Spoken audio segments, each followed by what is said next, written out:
Who is really leading Burkina Faso? Is Traore just like other leaders? Traore has set an example, which has made people from other nations question their leaders. They all want their leaders to be like Traore. But what did he do? Did he sacrifice something for his people? Let's find out.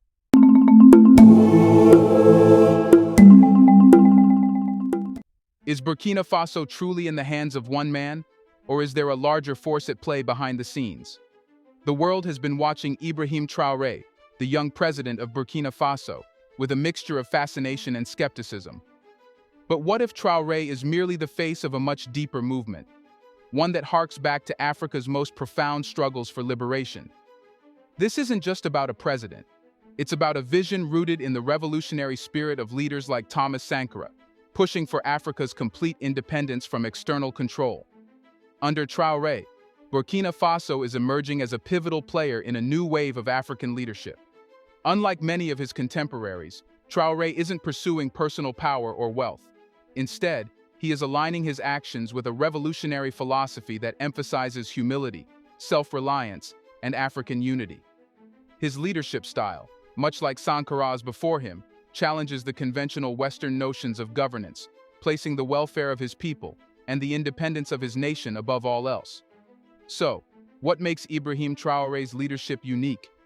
From the moment Ibrahim Traoré assumed the presidency, it was clear he was not a typical leader.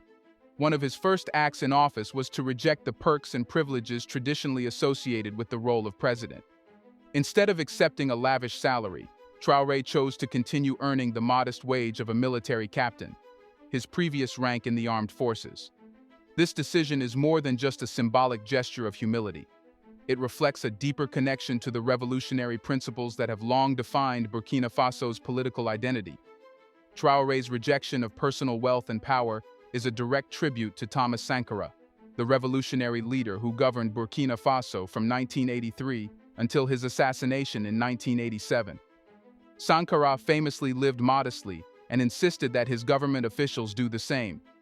He rode a bicycle to work, wore simple clothes, and lived in an unpretentious house, emphasizing that leaders should serve their people, not exploit them.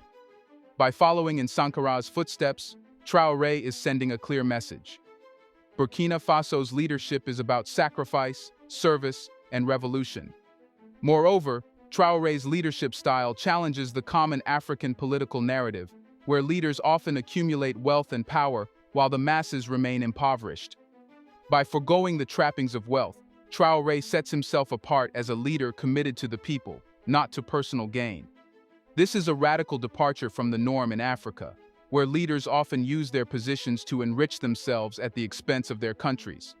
Traoré is positioning himself as a servant of the revolution, rather than a ruler.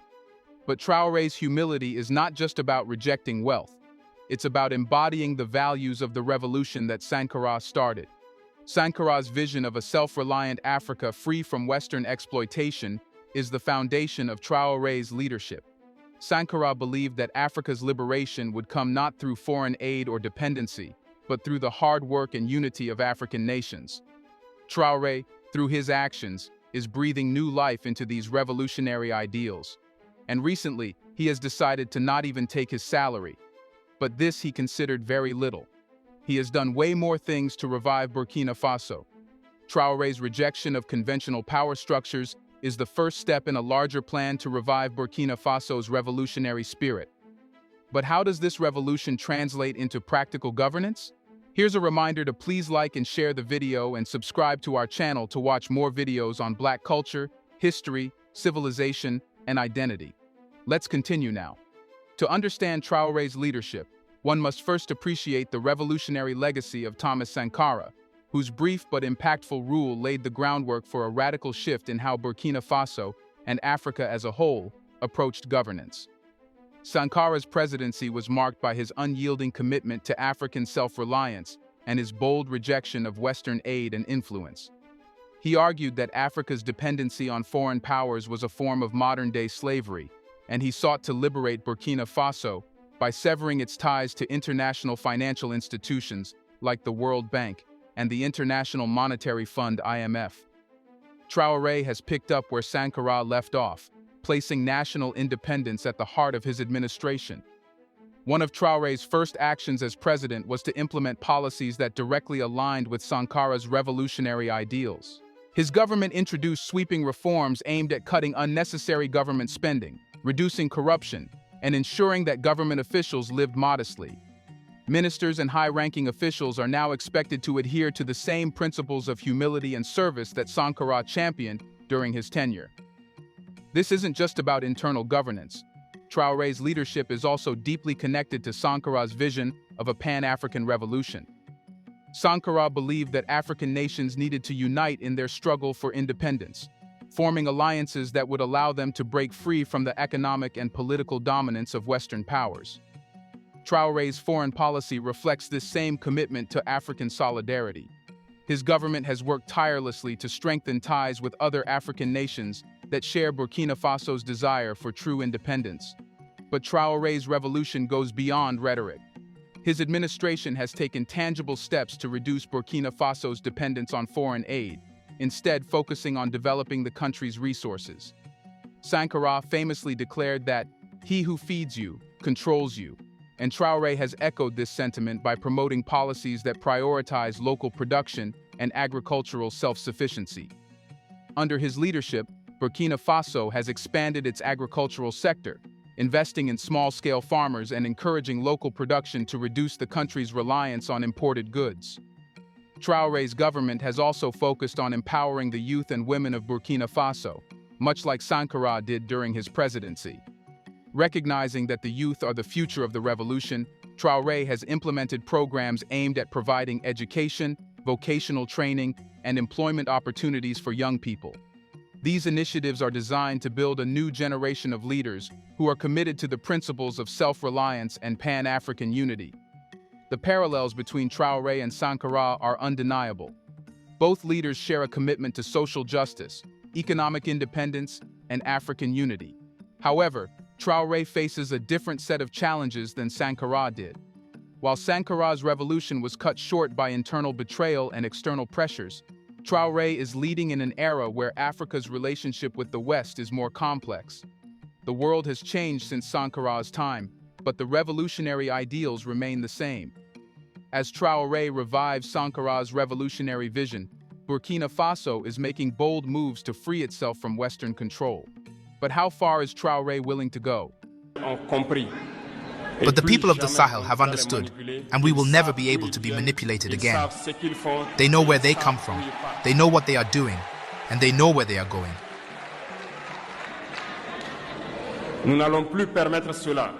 We will no longer allow this. People are awake, and people are fighting today, not for ourselves, but for future generations. And thank you all for the fight that is being fought.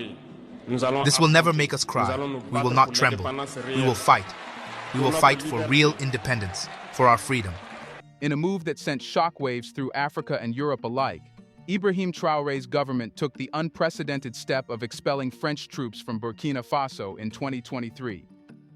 For decades, France maintained a military presence in its former colonies, ostensibly to help combat terrorism and maintain security.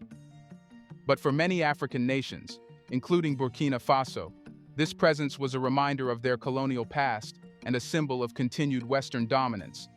By expelling French troops and terminating military agreements with France, Traoré made a bold statement. Burkina Faso would no longer tolerate foreign interference in its domestic affairs. This decision was not just about sovereignty. It was a rejection of the neocolonial structures that have kept Africa dependent on its former colonizers. Traoré's message was clear. Burkina Faso is a free nation, and it will no longer play by the rules set by Western powers. This decision to break from France was followed by a series of other actions aimed at reducing Burkina Faso's reliance on Western institutions. Traoré's government cut ties with French media outlets like Radio France Internationale RFI, VOA, and France 24 for promoting biased pro-Western narratives that undermined Burkina Faso's sovereignty. These media outlets had long been influential in shaping public opinion across Francophone Africa, often serving as mouthpieces for Western interests. Traoré's rejection of Western influence extends beyond France. His administration has taken a hard stance against Western financial institutions like the IMF and the World Bank, which have historically imposed crippling conditions on African nations in exchange for loans. Instead of accepting Western aid that comes with strings attached, Traoré's government is focusing on building alliances with nations that respect Burkina Faso's independence and sovereignty. This bold stance has resonated across Africa, where more and more countries are questioning their relationships with former colonial powers. In nations like Mali, Guinea, and Niger, leaders are following Traoré's example, expelling French troops and cutting ties with Western institutions that have long dictated their policies. Traoré's leadership is sparking a broader movement across the continent, a movement that seeks to redefine Africa's relationship with the West. However, Traoré's rejection of Western influence has not come without challenges. France and other Western powers have responded with diplomatic pressure, attempting to isolate Burkina Faso on the international stage. But Traoré remains undeterred. He has made it clear that Burkina Faso's future lies not in appeasing the West, but in building a self-reliant nation that can stand on its own. As Traoré distances Burkina Faso from Western control, he is simultaneously forging new alliances with countries that support Africa's sovereignty. But who are these new partners, and how are they shaping Burkina Faso's future in a multipolar world? With Burkina Faso's ties to France and other Western powers fraying, Traoré has shifted his focus toward building relationships with countries that respect Burkina Faso's sovereignty.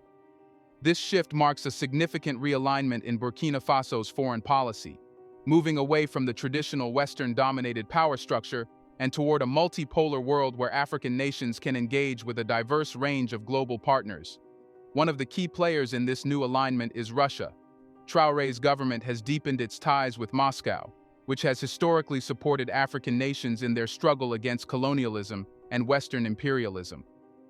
Russia, unlike many Western powers, does not impose conditions on its military or economic assistance, allowing African nations to retain their sovereignty.